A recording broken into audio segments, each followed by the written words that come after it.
part of my optimism is seeing how far we've come, how far the world has come, and how innovative and creative a lot of people are.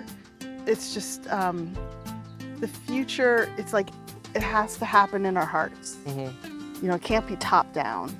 It has to be felt individually, and the healing has to happen individually. It's like when we heal ourselves, we heal the earth around us. Yeah. And we heal our families, and we heal our lineages.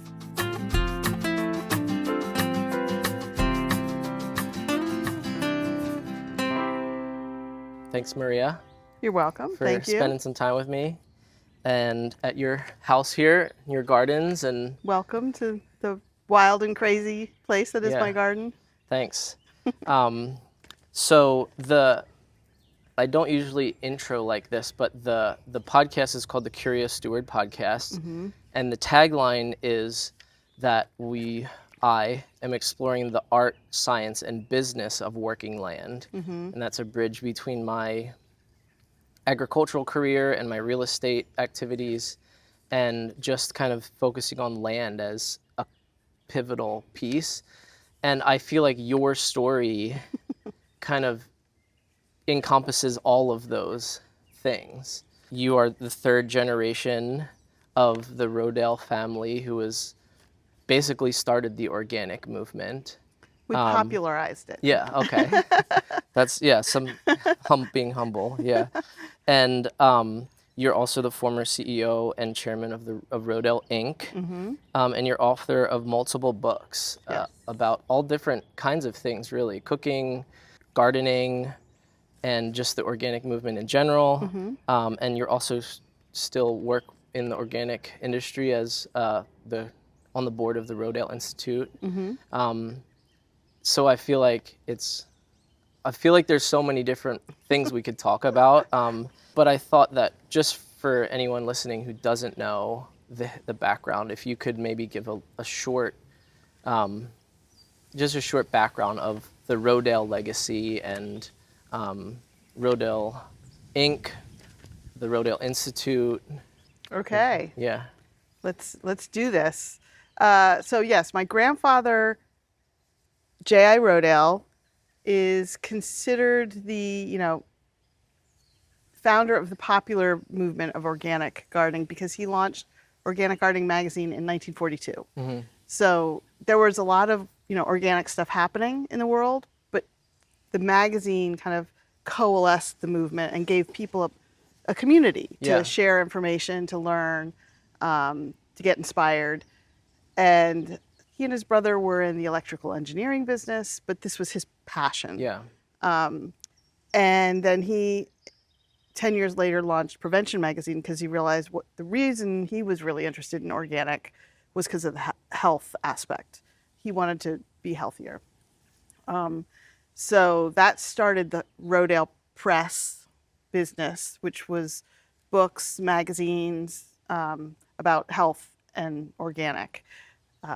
When my grandfather passed away, my father took over, and his goal was two things. One, to expand the business to include fitness, so bicycling magazine, Runner's World, but also to prove to the skeptics that organic farming was viable and possible. So he really turned the Rodale Institute into a scientific research organization and started the Farming Systems Trial, which has been going on for over 40 years and has proven that organic is, more viable than conventional agriculture. So then he passed away and my mother became the CEO of the company and the Institute and, the chairman of the board of the Institute. And then when she passed away, I took over both. But it was interesting because it was at a time when the publishing industry was falling apart, but the Institute was actually taking off. So I have a background in business and in the organic industry, but my personal passion has always been art and landscaping. Actually, landscaping more than farming or any other gardening kind of. So I created my garden as a way to kind of cope with Yeah. and to express my artistic Yeah. instincts at a time when, I didn't have time to paint. Oh, and we sold the business in 2018. So Yeah. now I'm just the co-chair of the board of the Rodale Institute Yeah. and working on a book on the history of the organic movement. Yeah. So, and the one thing that I was wondering about, which I thought maybe you might be able to speak to, is relevant in the agricultural world, and also just the small business world, is like family legacy and succession from one generation to the next, and how I was interested in your perspective on how your family was successful in continuing that legacy from one generation to the next, and what the approach was, and because I feel like that's a very challenging thing often in agriculture, and even just from a strictly real estate perspective, just land and how that passes from one generation to the next. And it doesn't, there are some families that are extremely intentional about how they cultivate and mentor the next generation. And then there's others that are not. And some of them are like, I don't want my kids to take over the family business. I don't want them to, have this burden.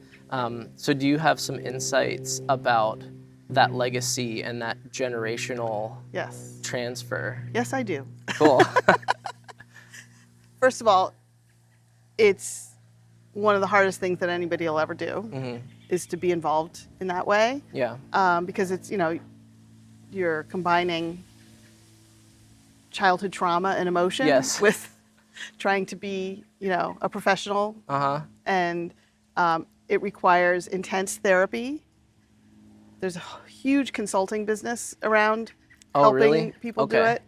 Now, the good news is my father, because his father was not as intentional, my father was very intentional and created like extremely complicated like trusts and like how how things get distributed so that everything was kind of fair and equal, even though the voting control was consolidated. Yeah. Which is really important. It's really important to pick one person, and that creates other complications. new family trauma. Yeah. So, and then in our case, even while my mother was alive, my father was killed in a car accident when he was 60. So he didn't expect to go that early. And my mother was not really trained to take over the company. So we had to kind of come together and surround her. We created a board of directors. We started like a family council. We educated the family to become owners rather than managers. Yeah. Up until we decided to sell, I was fully expecting that I was going to pass it on to the next generation. So you did intend or want to do that. It wasn't so traumatizing that you... At that point, I did not have the self-awareness to realize that there was another option. I was operating strictly on like duty and responsibility. To the I was family given this duty and responsibility. I'm going to, hand this baton to the next generation. hand the baton to the next generation. And, fortunately, the next generation had been educated enough that they were part of a board meeting where they said, you know what, we don't want this business. Really? And at that point, the level of relief I felt was like transformative to me. Yeah. And like, it was so easy to sell the company after that decision was made. And I've since written one of my most popular, I have a Substack called Maria Rodale's Life Unfiltered. One of my most popular Substacks is The Truth About Family Business. Okay. And how it's really, I am no longer a proponent of expecting your children to carry on your dream. It's like everybody should have their own dream and everybody should feel the freedom to live their own dream. And, in my case, I could have walked away, but, I was given a responsibility and, I'm glad I did it. Yeah. I don't have any regrets. It's the hardest thing I ever did. And I'm freaking glad it's over. Yeah. Well, it was a pretty large company, I think, at one point, 600 million or so in revenue or something. Yeah, at the top, yeah. That's not small. No. You know, at one point we had like over 1,000 employees, and you know, Yeah. In managing multiple states, multiple countries. 70 countries or something. You had We had a distribution men's in. health magazine in 99 countries around the world. Whoa. Were those translated into different languages then, yep. even too? Wow. And did you have printing presses there in those countries, or did you we partnered with other businesses. Each partner took care of their own printing and things like that. And like we had a printing press in the 50s, but my grandfather sold it, you know. Okay. There was just specific companies that did the print, and you just managed the publication. We just created the really. content and, you know, delivered it to the printer to be printed. Yeah, that's a whole different scale of distribution. Not only, like, it's hard enough in the internet age to translate ads and publications digitally, but let alone having to actually do that and then physically print and distribute them. Yeah. Are there companies that are successfully doing that these days still? Not anymore, no. Really? I mean, they're small companies, but they usually have to have other, you know, just like farming, they have to have another source of income as well. Like we sold to Hearst, partly because they had a lot of cash, so they could fund our pension. But Hearst is making its money from businesses that are not magazine publishing. Yeah.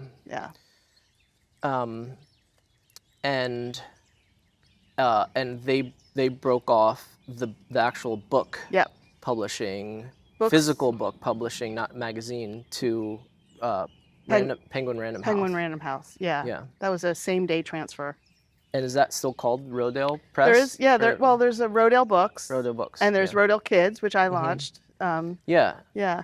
That's your, what is it? Mrs. Pinochle. Pinochle, yeah, that's it, Mrs. Pinochle. Which they still publish new Mrs. Pinochle books, and but also other kids' books. Yeah. Did you publish, to explain that, that is your pseudonym for writing children's books? Yes.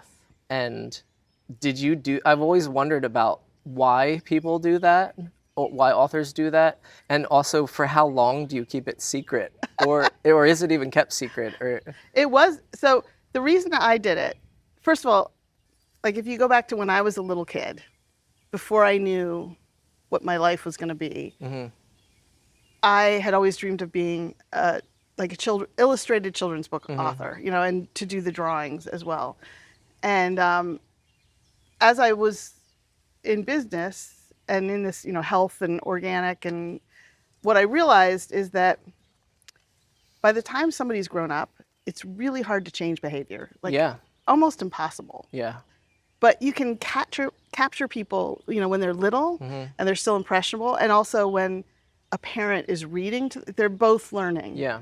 So I came up with this idea to do these alphabet books that are like a bug alphabet that, you know, really makes it fun to learn about different bugs, you know, flowers, the ocean, you know, all the different things, and vegetables and fruits.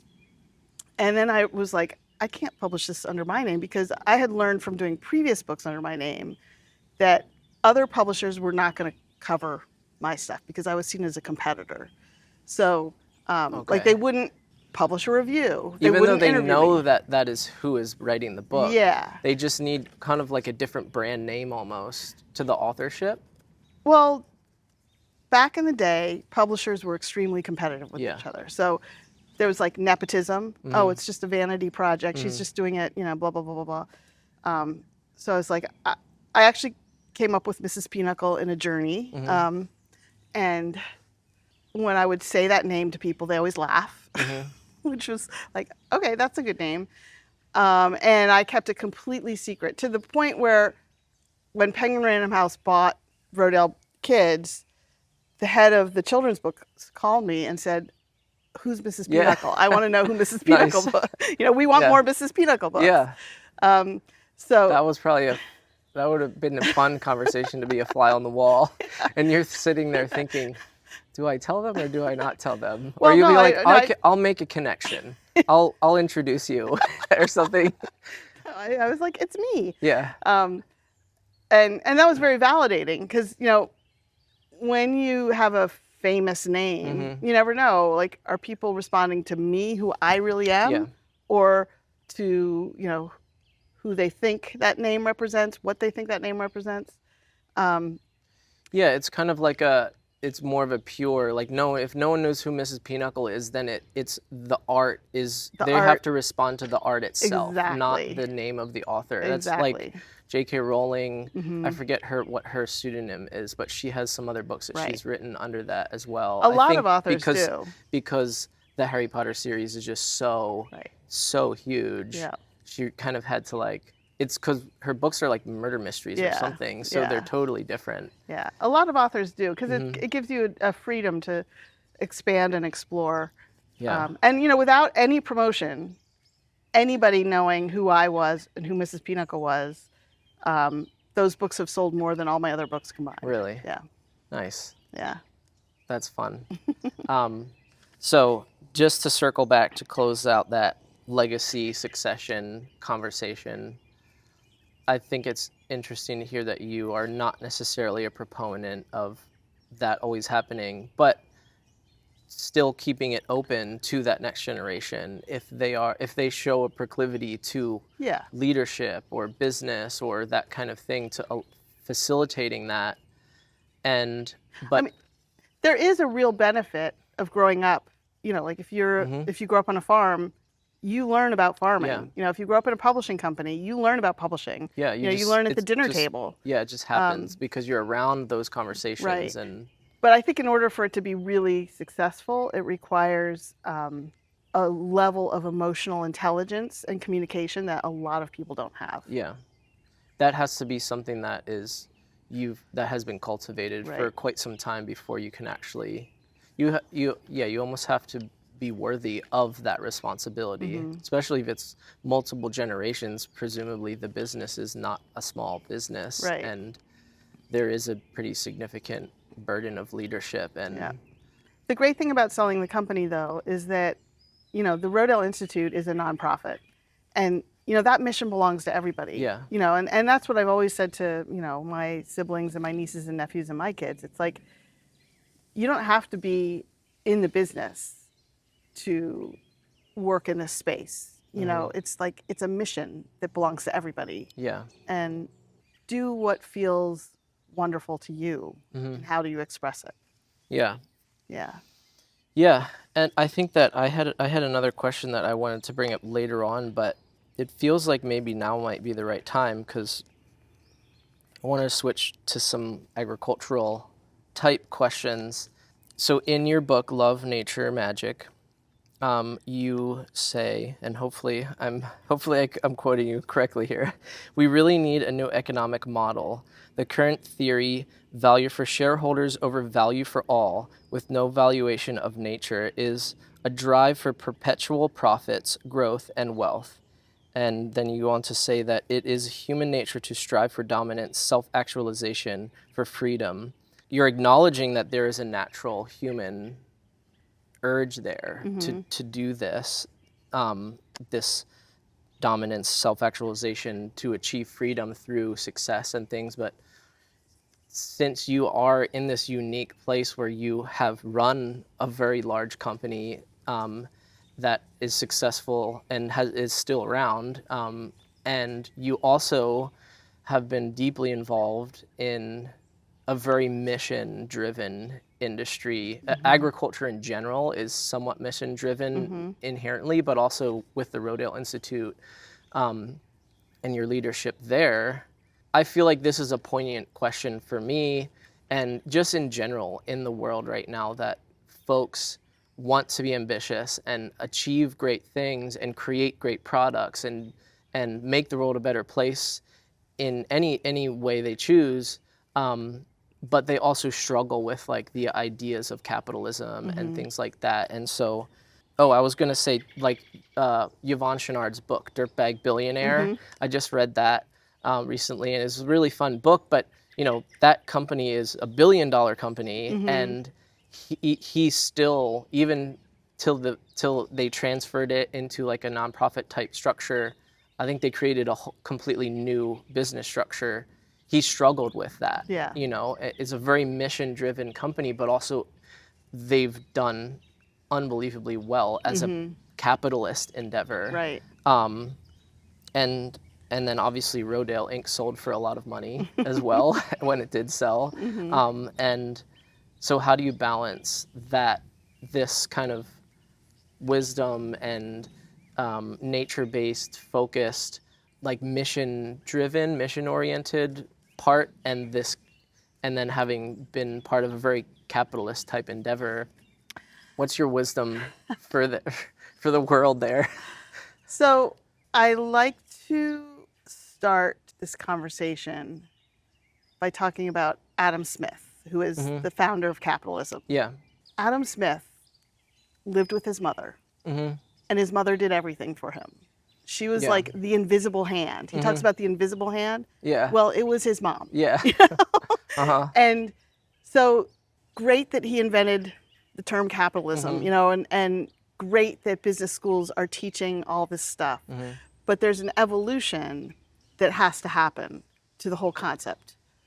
And that evolution includes like valuing the work that mothers do, that wives do, valuing the work that nature does, valuing the resources. And the way it has to change is by people just doing it. Like, Yvonne Chouinard did it. I really struggled with the publishing business because we cut down trees to print books and magazines. And we talked about weight loss was like, and the reason we talked about weight loss is because that's what people wanted to buy. They were always wanted to lose weight. And it's like, come on, that's not really what true health is, And so, we have to tap into like our own wisdom and knowledge and bring our love for nature and women and diversity and men and children into creating a new kind of equation. Yeah. And that's fun. That's exciting. That's what makes life worth living, is creating these new things. And that, so, we have these ambitions and desires. The challenging thing right now is people have to make money to live. Yeah. And now I'm very fortunate because we sold the company. My father organized it really well. So I have enough money to live. I don't have to, sell my, groundhog-eaten heads of lettuce, to make a living. Yeah. And I don't, actually don't make a lot of money from my book publishing. Yeah. Even Mrs. Pinochle, children's royalties are like zip. Yeah, really? So it's a labor of love. Yeah. I think it's also about changing the concept of what true wealth really is. There's the whole like tech bro, and I know a lot of tech bros, so it's like the yacht, the Burning Man experience, the Lambo, the what? The Lamborghini. Yeah, or the Teslas. Yeah. And, the young hot women or boys, whatever you prefer. That's not a road to joy. And again, I know some of these people. They're not usually not happy. Yeah. They're victims of trauma, and they're trying to fill a hole that those things can't fill. Yeah. So, what's great about Yvonne Chouinard is that he acknowledges that and does the right thing. Uses his business to help others. Yeah. And like, I interviewed him for my book. I mean, he's still living in the same house he lived in, like Warren Buffett, still living in the same house. I have a big house here, as you see. Like, it's a lot of work. Yeah. It's way too much work. It is, yeah. I kind of wish it wasn't this big. So I think there's this fantasy that people have about what wealth is and what success is. And then there's the reality of what that really is. And the reality is true success is when you have people who love you and you have food to eat and you can share it with people. Yeah. And you have freedom to create and do fun things. Yeah. It's a big question about like just the capitalist ideal, and because there is a validation of like if you're creating good products and providing value to people, like Rodale Inc. did with magazines that were providing value to people, and that then how do you how do you steward that essentially, Yeah. and what do you do with it? Well, like one of the reasons I love Substack is because I know what it took to create even a newsletter in the olden days. Yeah. You know, writers, copy editors, fact checkers, printers, designers, you know, photographers, you know, blah, blah, blah, blah, blah. You know, I can do that all in like 30 minutes. Yeah. And hit send. I think technology is awesome. I'm a big... Yeah, I didn't even think about to ask you about that, but do you have opinions about AI, especially as an author? I've noticed that a lot of books now, I mostly just listen to audiobooks, but I've noticed that a lot of them at the end are like, this book may not be used for any training of large language models and so on and so on, you know? Yeah. There's a creative art that writing is, that is a human thing. You know, other mammals or animals don't do that. Yeah. It's language, and we're kind of at this final stage where now the algorithms are starting to imitate human language. And do you have thoughts about that? I am not like a huge fan of AI. I haven't bought any stock in any AI companies. Okay. You know, will never, hopefully never buy stock in an AI company. I am a student of trends in technology because I've seen it, you know, with publishing and television and radio, you know, it's like, and, you know, we're in this kind of early stage of AI where same thing with social media. It's like, oh, social media is destroying people, you know, and it's ruining our children. It's like, I grew up in a 1970s basement. You know, that ruined children. Yeah. You know? Like, you know, chill out. Yeah. We'll all adapt. It'll become normal, and it's indispensable already.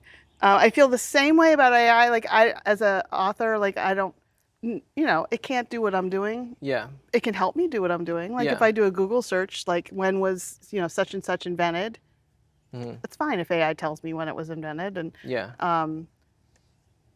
I'm more opposed to the sort of energy consumption of it, and the, you know, the water consumption. Okay, yeah, like a resource concerns and the over-reliance. Like I'll notice on Substack, a lot of people use AI-generated art. Like the minute I see that, I'm like, I don't care what you say. It you know? feels cheap, kind of. It's So the trend now, I think, is towards real authenticity, and that's wonderful. That's beautiful. Yeah, it could end up pushing us, kind of amplifying, like holding up a mirror to us as human beings and our consumptive tendencies and our fast-paced modern life, and that we want to value the slow and the quality and the authentic. And but I also notice there's a lot of people, pardon me if you're one of them, who like stick their heads in the sand about social media and things like that. I was like, no, I just want to be, you know, off the grid. I just want to, you know, I don't want to pollute my, like, you're missing a whole amazing universe of stuff. Like, I have learned so much being on TikTok. I mean, I love it, you know, and it's finding a balance, and you know, are you just on your screen and like your kids ignoring your children or something, or the valuable relationships in your life? But it's the same as alcohol. But, like, you know, people become alcoholics. I mean, I haven't had a drink in 28 years, and because I knew I couldn't handle that, you know, and a lot of people can't handle it. So how do you control it, you know? Yes, having the self-awareness and seeking balance. It's really not a new concept. It's just a different addictive thing. It's like gambling or food. So, well, yes, I guess that kind of leads me to another question, which, if you will accept this title, you're what I would consider an elder of the organic movement.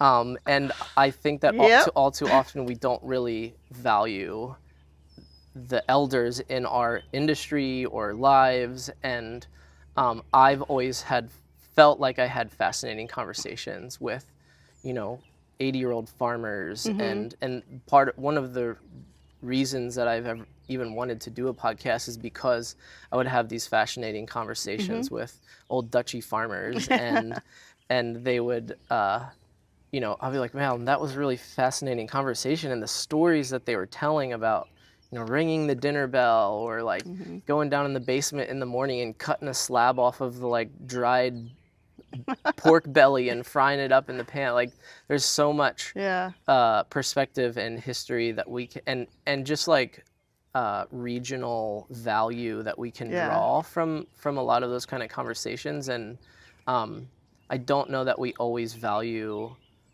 those voices in the agricultural world as much as we could. We just, a lot of the younger generation kind of just is on YouTube and going to conferences and, you know, and all the other TikTok, Instagram, whatever, you know, and they have all these ideas about agriculture and how it should be done, how it shouldn't be done, and that this is the new and the best way to do it.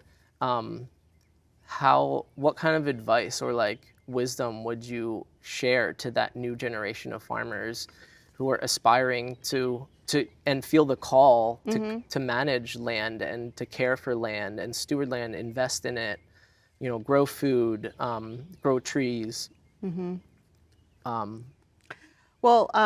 you know, one of the things I learned very early on, being part of a family business, and then I've seen this over and over again in my life, is that like just because you're born doesn't mean you know the things that your parents or your grandparents knew. You know, so like I was born into the Rodale family, and you know, I listened to conversations at the dinner table and ran around on the farm, but you know, my mom hit the car horn when it was time to come home for dinner. But like, you know, I knew Wendell Berry because he came to dinner and drank scotch. Like, I didn't read any of his books, you know. I would like to do that with Wendell Berry. So it's really up to each of us to educate ourselves. And that's, I think, what I have constantly done in my life. Writing books helps to do that because you have to do research, you know. And, you know, my first book was a gardening book in, you know, the 1990s. And so, you know, I read like Sir Albert Howard and Fukuoka and, you know, the kind of took a lot of courses and things like that. But I think it's okay for everybody to find their own way, because what's not okay is to romanticize the past. You know, there is nothing romantic about the past, you know, nothing.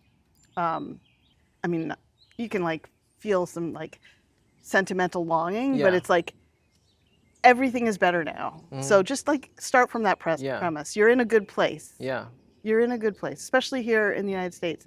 Watching the Europeans come over for the World Cup, you know, it really sort of highlights that, okay, there's good things about America. You know, there's bad things, but there's also good things. So the question is, how do we make it better? So one of the people I interviewed for my book was Dennis Hayes, who did the first Earth Day demonstration.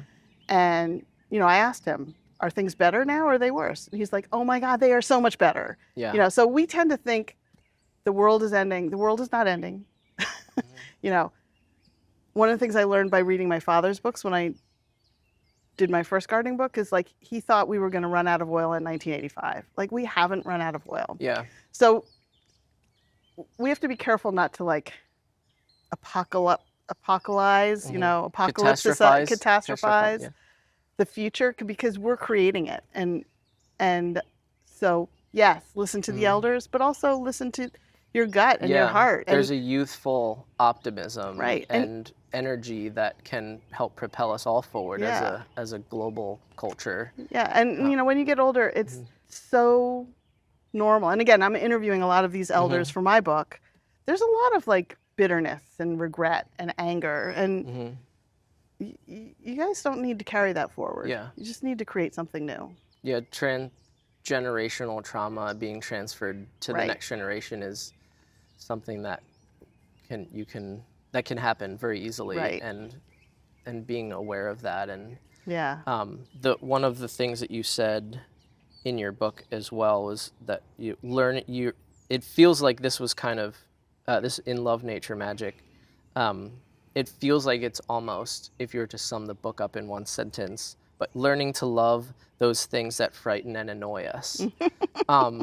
And I don't know if you would agree if that is a fair one sentence summary, I think it's totally but fair. I feel like that was the vibe that I got throughout. And I feel like there's an enormous amount of wisdom in that. Yeah. I was trying to find, I feel like there is some quote from some Greek guy way long ago that is kind of like that, but I think you summed it up perfectly, that there's a deep wisdom in leaning into the things that are challenging and that we're afraid of. Yeah.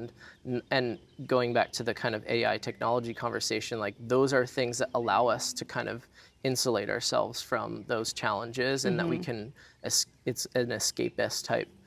Connecting that to the new and beginning farmer, like learning about business, learning about agriculture, how to grow things, how to market something, like those are all very challenging things. And not every like YouTube farmer is going to have those answers. And I just feel like in my life, I've learned a lot from having conversations and seeking out the wisdom of some older farmers and who have people who have gone there, and it's like a life hack basically, because it's not that new. Managing land and running a business and things like that. And it's important to recognize that a lot of those farmers who are on YouTube and Instagram and TikTok, that's a revenue source for them. So, you know, when in any business and in life, it's good to have multiple revenue sources. For sure. Because, you know, just like as a farmer, it's better to have a diversified crop, because some years things will be great and other years they'll be terrible. And, you know, laws will change, people's behaviors will change. So you got to kind of constantly be looking out for the next thing. Yeah, and I even was thinking that learning to love those things that frighten and annoy us is also almost like a profound political statement as well, because of just the fractured political landscape as well. But just learning to know your neighbor and that person that you perceive is different than you is extremely valuable, because we're all just people trying to make the best decisions that we can with, you know, the opportunities that we have available to us. And I wanted to ask about, just since you do have a unique perspective on this, I guess we kind of touched on it a little bit, but just empowering the next generation of farmers, like what have you seen as successful frameworks to empower the next generation of farmers and land managers? Like the Lehigh Valley Seed Farm, for instance, you know, is meant to help provide infrastructure and land access to new and beginning farmers. And are there other systems and structures and frameworks that you have felt like you've observed to be successful? That's a tough one, because the more I learn, the more I realize there's no one golden method. And, you know, a lot of the things that are presented as successful, you know, when you learn the backstory, it's like, oh, well, they have family money, or, you know, they're funded by a billionaire. Or my friend Krista Barfield, Farmer John, you know, she is incredibly ambitious and has like tons of stuff, but like the kind of vandalism from racism that she's had to experience, you know, has like practically destroyed her multiple times. And banks are resistant to lend to her. You know, so they're like, I don't think there's any one secret to success in this space. It's, you know, it's hard. One of the people I interviewed for Organic Manifesto, which I wrote like a long time ago, 15 years ago or something, is Myra Goodman, who started Earthbound Farms. You know, and they invented that clamshell. You know, and they got so much criticism from like the organic people because they were, you know, giant industrial farm. Well, actually, they were a co-op of like thousands of farms. So I mean, co-ops actually have worked. But like, she will be the first. She said to me, it's like, in farming, you have one good day. You know, one good day a year. Everything, you know, it's people problems. There's pest problems. You know, and this is for chemical or organic, you know. But what I think has been the most infuriating about the organic industry is the religious infighting, about different philosophies, different behaviors, what to eat, what not to eat, like Yeah. big versus small, industrial. It's like all this religious, my way is the right way. And it's like, it's going to take everything and everybody. It's like this, Yeah. the Norwegian rowers, Yeah. Yeah. rowing in the same direction. Yeah. If we actually want to get chemicals out of the environment and out of our bodies, we all have to row in the same direction. Yeah. And help each other and support each Yeah, other. it takes a community. Yeah. Yeah. So, I'm anti-religious when it comes to organic. Okay. Yeah. Yeah, it's a big tent. Yeah. It's got to be a big tent. It's got to be everything. Left, right. In fact, some of the biggest supporters of the Rodale Institute are, Republicans. Hardcore Republicans. Yeah. It's a big tent. Yeah. No, that's We great. all have to eat. Yeah, every human being does have to eat. Yeah. That is true. Yeah. I don't know how long. That's going to probably be true for a long time. Yeah. So. And I think that another important distinction is like who we do business with versus who we welcome into our inner sanctum. Yeah. It's great to be discerning when you invite people into your inner sanctum.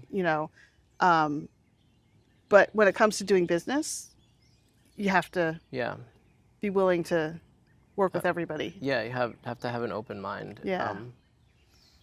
You never know who your customer is going to be, or Right. who is going to lead to a different opportunity in your network in business. Yeah.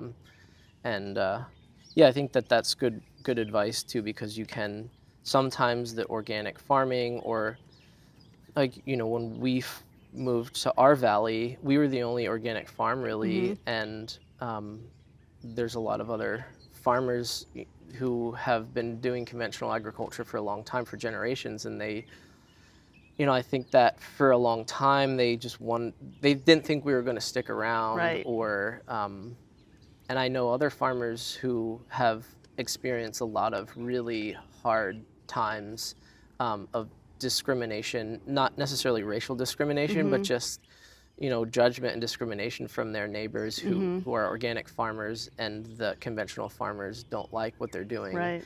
And then it gets worse when they are actually succeeding at organic farming and buying more land or things like that. Because then they get jealous. Yeah, and it seems like it's too insurmountable to learn about that. And there's a humility and a pride. Or you have to ask that question, like, well, what are you doing? Why is this successful? What are you doing? Can I learn from this? One of the most heartbreaking things I've seen multiple times in my life is when you're talking to a conventional farmer and you see it register in their eyes that they've probably been doing the wrong thing their whole life, and they just can't deal with it, so they like shut it down and they go back to like, Yeah. But it's like there's this moment of like, what if everything I did was wrong? And that's heartbreaking. Yeah, well, and we need to be cognizant of that. Right. The folks that are in the organic movement already, and not to be accepting and not judgmental, because you might have a softened heart to, or some fertile soil there, so I guess is the right way to say it, that you can help them explore something that they may be open to or interested in. And because the other thing I've learned, and this comes from decades of publishing and institute, is that facts and science and research does not change behavior. It doesn't change minds. It doesn't change behavior. Like, you can have all, and this is why I'm not too worried about AI. It's like, you're not going to change behavior. What does change behavior is either like emotional stories, emotional experiences, like you get sick and you're like, oh my God, I might die. I have to do something. Yeah. Or, when you get pregnant and you're like, oh my God, I'm creating life. I got to be careful. Those emotional moments in our lives are where a door opens that people are open to change. Towards the end of your book, you are talking about that we have you're looking at a future where we've rebuilt communities around the quality of life rather than cars, and you go on to expand on that. But I think that is a really profound vision for the future of, not specifically that you're just anti-cars, but but the vehicle, the internal combustion engine, and cars have shaped a lot of the way we interact with each other and our community and where we go and what we do. And I think that that's a really exciting future for me to think about rebuilding communities around the quality of life, and what that would look like. Yeah, I mean, the important thing to remember is that cars have only been with us for like 100 years. Yeah. You know, we existed without them before, and we can exist without them in the future. And, you know, other countries, I don't know if you've ever been to Japan, but No. like the Shinkansen train, you know, it goes like 300 miles an hour, and like it doesn't even feel like you're moving. It's beautiful. It's, you know, so there's so many different options, and we in America seem to get, well, we're beholden to the whole, you know, capitalist mentality of profits over, you know, the shareholder profits over community profits. But I'm optimistic because, like, I like to design things, you know, and I can see, you know, it's a creative challenge, and there's so many possible solutions, and that's fun. And I've also realized that, like, none of us, it's not our job to save the world. It's not our job to save the planet. This planet will be freaking fine without us. Yeah. You know? And so what is our job? Our job is to, like, create the most joy and love and, like, solutions and possibilities in what we do touch and what we do control. Yeah. And that feels like an easier thing to, like, conceive of. I think that there is a little bit of, I'm sure there's a phrase for it, but I don't know it off the top of my head, just that paralysis of, like, we have to save the world, we have to save the planet. Like, no one person can really do that. Get over it. But that thinking about your own context and the creative expression and the life that you can give to the people and the community and the environment around you, then all of a sudden it starts to become, like Wendell Berry says, that big solutions to big problems create other big problems. And that's what he's always been very focused on, small solutions to big problems. And then you have a more multiplied effect. Yeah. And that's, I think, you know, I have a lot of respect for Wendell Berry, but he also has a very closed ecosystem that he lives in. You know, he doesn't use any computer. He's got women surrounding him doing a lot of the work for him.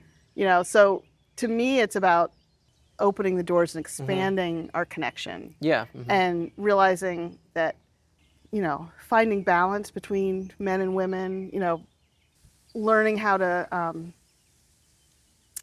let everybody kind of express their true nature, and not do it one way, you know, or another way. Like, there's as many ways as there are people. Yeah. Yeah. Yeah, just finding your niche and cultivating that. Yeah. So, you said you are working on another book, the history of organic. I was asked to write by the publisher of Love, Nature, Magic. They asked me to write a book on the history of the organic movement, including my part in it. So it's been a interesting, challenging.